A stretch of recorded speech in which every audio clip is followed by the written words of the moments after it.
As you watch forces and motion, keep these questions in mind. What is the relationship between distance, time, and speed? In what ways do the air resistance and the shape of an object influence its acceleration and speed? Even though it may not feel like it most of the time, everything on the planet is in a state of constant motion and constantly affected by the physical forces of the universe. What physical forces can you feel? I feel gravity, of course, every time I walk, jump, run. Everybody feels like gravity all the time and friction.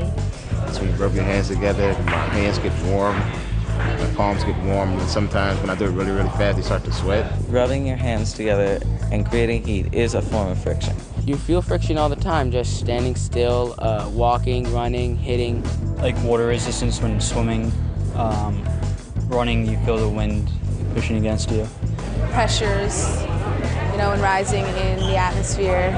I feel pressure, but it's not like a pin pressure, it's like spread out.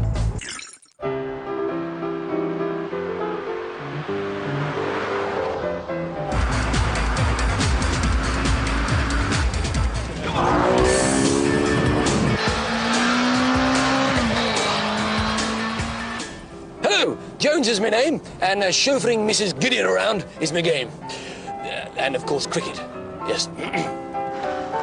Well, it's all a matter of distance over time, isn't it? What I'm really talking about, of course, is speed and how to determine it, yes. And you won't go far wrong if you always remember that speed is distance over time. Speed equals distance over time. A graph helps to calculate your speed.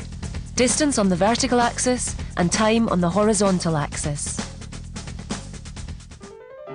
Starting off, I begin to cover a greater amount of distance in a shorter amount of time. This can be shown as an upwards curve on a graph. That is because my speed is increasing.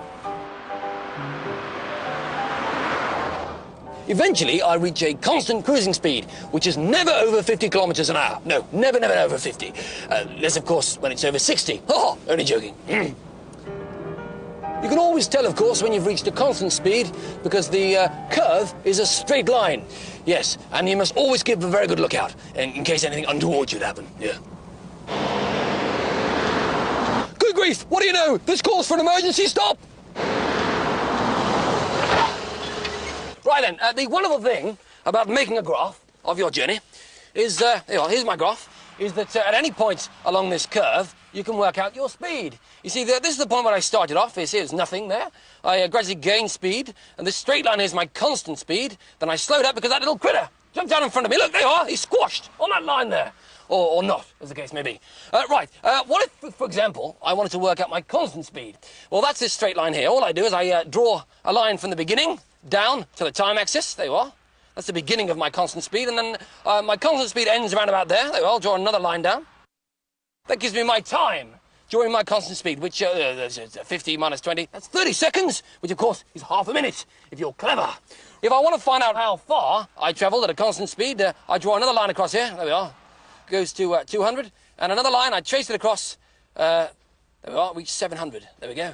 Right, so in order to find out the distance I travelled at my constant speed, it's 700 minus 200, which, of course, is 500.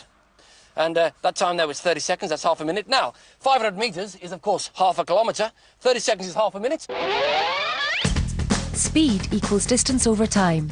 So that's 500 metres divided by 30 seconds, which is 16.7 metres per second. So what's that? That's 60 kilometres an hour. Well, we can't all be perfect, can we? Anyway, yes, when that little critter ran out, of course, I slowed to a halt. But, of course, the time was still ticking. So my line carries on, so it's flat.